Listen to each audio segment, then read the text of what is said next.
aujourd'hui on n'est pas là pour sucer des glaçons. Wow. Vous l'avez lu dans le titre de la vidéo, on va voir ce que ça fait d'être piqué par 100 fourmis balles de fusil. Et je peux vous garantir que nos fesses vont apprendre à dire bravo. Et si je dis ça, c'est pas par hasard, c'est déjà arrivé à pas mal de personnes dans le monde. D'ailleurs, je vous parlerai d'une tribu indigène qui utilise souvent ces animaux pour leurs rituels. Mais alors d'après vous, est-ce qu'il faut réellement craindre les fourmis balles de fusil? Peuvent-elles tuer un humain? Et si oui, de quelle manière? Vous avez des hypothèses? Mettez-les dans les commentaires. Mais en attendant, je vais tenter de répondre à toutes ces questions et vous montrer ce que ça fait d'être piqué par 100 fourmis balles de fusil. Allez, let's go! Mais avant ça, l'idée du concept vous plaît? Petit pouce bleu, ça fait toujours plaisir. Et puis abonnez-vous, c'est du contenu complètement gratuit. Donc si vous voulez apporter votre soutien gratuitement, le meilleur moyen, c'est de vous abonner. Bon, qu'est-ce que je disais moi juste avant? Ah oui, la fourmi balle de fusil. Elle porte bien son nom. Et d'ailleurs, je pense qu'une petite présentation nous permettra d'en savoir un petit peu plus sur elle. Pour commencer, une fourmi balle de fusil, c'est quoi?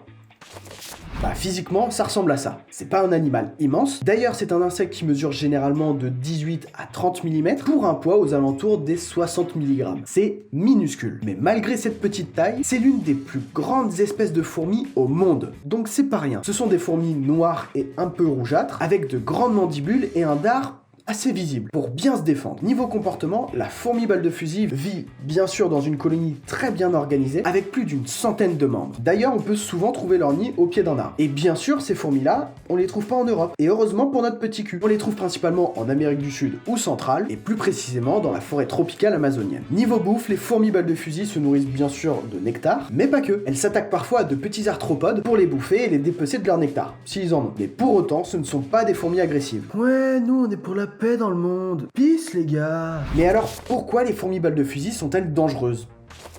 Bon, c'est vrai qu'à première vue, c'est juste des fourmis un peu plus grosses que la moyenne avec des grosses mandibules. Et bah, pas que. La fourmi balle de fusil a aussi un dard. Et pas un petit, un dard assez grand pour sa taille qui mesure maximum 2 mm. Ça équivaut à 15% de sa taille totale. C'est plutôt énorme. Et tu peux le dire, mon coquin. Bon, et comme je le disais juste avant, c'est pas un insecte agressif. Par contre, si elle se sent en danger, elle va bien sûr attaquer. La fourmi va choper sa proie avec ses mandibules, qui sont pas forcément dangereuses, mais qui sont quand même assez puissantes pour faire mal et bloquer complètement sa victime. Une fois bloquée, elle n'a plus qu'à la défoncer à coups de dard. Hein? Un peu trop virulent? Oui, c'est vrai. Mais bon, du coup, la fourmi poignarde sa proie avec son dard et lui injecte du venin. Alors, si sa proie fait la même taille qu'elle, elle est dead, c'est fin de partie pour elle. Et si elle est un peu plus grosse, 3-4 fois sa taille par exemple, il faudra plusieurs piqûres. Et phénomène incroyable, lorsque la fourmi balle de fusil pique, elle libère un produit chimique qui envoie un message à toutes les fourmis à proximité et qui les rend complètement dingues, prêts à buter n'importe qui sur son chemin. Vous imaginez si vous vous retrouviez avec 100 fourmis balles de fusil prêts à vous piquer? Et bah, pas besoin de l'imaginer, hein. Certaines personnes ont l'habitude de faire ça comme s'ils allaient faire leur marché tous les dimanches. C'est d'ailleurs le cas de certaines tribus indigènes qui se trouvent au Brésil ou en Guyane. Et on va s'intéresser à une en particulier, la tribu des Satare Mawe. Bon, déjà cette tribu se trouve dans la forêt amazonienne du Brésil. Sa population éthique est estimée à environ 10 000 personnes et cette tribu est réputée dans le monde entier pour avoir des rituels assez chelou. Non, mais vous allez comprendre pourquoi je dis ça. Aujourd'hui, dans notre société occidentale, on devient adulte légalement quand on atteint l'âge de 18 ans. On peut donc se marier, boire de l'alcool, conduire, voter, et puis plein d'autres choses. Et bah, dans la tribu des Satare Mawe, pour que vous passiez à l'âge adulte, il faut que vous assistiez à un rituel bien précis qui s'appelle le rituel de la Tucandira. Dira qui veut quand même dire en latin diarrhée, hein, donc clairement, non, pas du tout. C'est faux, ça veut pas du tout dire ça. Mais on aurait quand même pu y croire. Le but de ce rituel étant de se faire piquer à plusieurs reprises par plus d'une cinquantaine de fourmis balles de fusil. Bon, et pour mieux comprendre ce rituel, on va suivre Jean-Pierre, qui va bientôt passer à l'âge adulte. Oui, il a 12 ans, et alors? Bon, première étape pour bien se faire défoncer par des fourmis...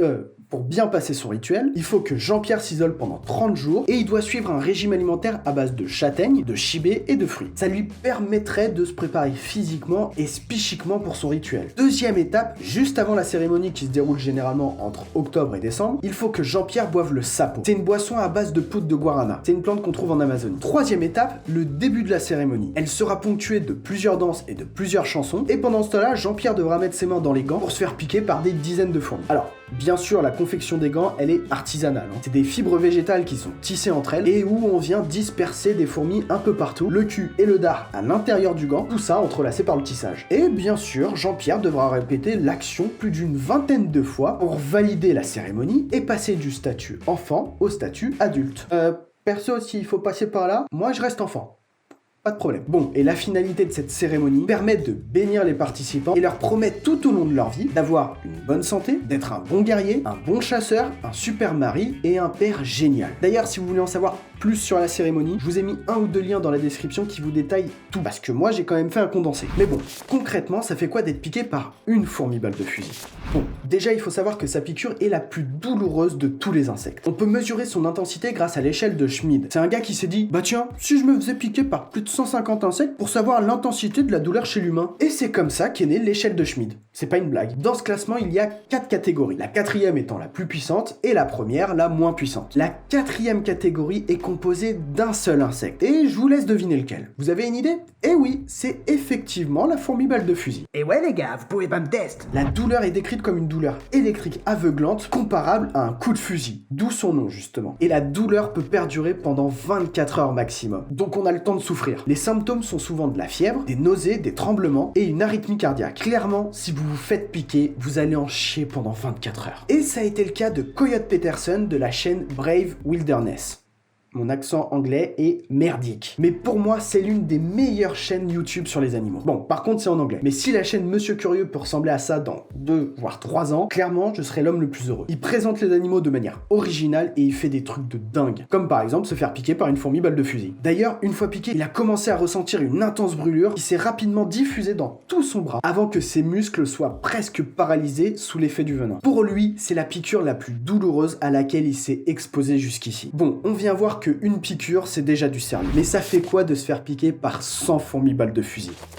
Et ouais, le but c'est de répondre à cette question à la base. Et il y en a un qui a fait l'expérience, c'est l'Australien Hamish Blake. Dans l'une de ses vidéos, il a voulu relever le défi de passer le rituel de Tukandira. Mais ça s'est pas vraiment passé comme prévu. Il s'est fait piquer par une centaine de fourmis balles de fusil et les effets du venin se sont fait ressentir immédiatement. Il s'est mis à transpirer à grosses gouttes, à trembler comme s'il avait Parkinson, à hurler de douleur pour finalement être transféré à l'hôpital 1 heure plus tard après avoir été piqué. Bon, 24 heures après, il postait une photo sur son Instagram qui montrait ses mains encore gonflées mais sans douleur. En fait, la toxine contenue dans le venin de la fourmi agit en modifiant la fonction des synapses dans notre cerveau. Donc au final, les synapses sont complètement perdues et ils envoient beaucoup plus de signaux au cerveau que d'habitude, ce qui crée cette douleur horrible. Bon, pour vous rassurer un peu, sans piqûre, c'est généralement pas dangereux pour l'homme. Ça va pas vous tuer, à part si vous êtes vieux ou extrêmement malade, mais en tout cas, aucun cas n'a été recensé encore aujourd'hui. Donc je vois pas pourquoi ça changerait. Bref, si vous avez apprécié la vidéo, bah n'oubliez pas le pouce bleu, moi ça m'encourage et puis ça aide au référencement aussi. Vous pouvez aussi vous abonner, faire un petit don sur la page Tipeee en description, ou sinon sur le bouton rejoindre sur ma page YouTube. Et bien sûr, je compte sur vous, partagez un max cette vidéo pour faire grandir la meute, ça m'aide